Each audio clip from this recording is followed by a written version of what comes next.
ఈరోజు మనము stress incontinence గురించి మాట్లాడదాం. చాలామంది ఆడవాళ్ళలో ఈ స్ట్రెస్ ఇన్కాంటినెన్స్ ప్రాబ్లం చాలా సందర్భాల్లో ఉంటుంది. చాలా ఇబ్బందికి గురి చేస్తుంది ఆడవాళ్ళని.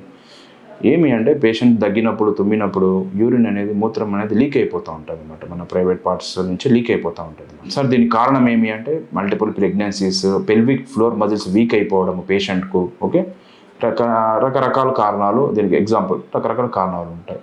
సో దీని ట్రీట్మెంట్ ఏంటంటే మనకి స్ట్రెస్ ఇన్కాంటినెన్స్ మ్యాక్సిమం మందుల ద్వారా తగ్గించడం ప్రయత్నిస్తాం. ఇన్ కేసు తగ్గకపోతే మనము టేప్ రిపేర్స్ అంటారు, TVT repairs and TOT repairs, trans vaginal tapes and trans operated tapes. Very simple surgeries. దీన్ని టేప్ వేసుకోవడం వల్ల యురత్రా యొక్క మజిల్ యొక్క సపోర్ట్ పెంచి మనము ఈ ఇన్కాంటినెన్స్ ప్రాబ్లం నుంచి మనం బయటపడవచ్చు. సో సాధారణంగా ఈ ప్రాబ్లమ్స్ లేడీస్లో ఉంటుంది కాబట్టి ఈ ప్రాబ్లం ఉన్న వాళ్ళు దగ్గరలో యూరాలజిస్ట్ సంప్రదిస్తే కంపల్సరీ మీకు ట్రీట్మెంట్ దొరుకుతుంది అన్నమాట. Thank you.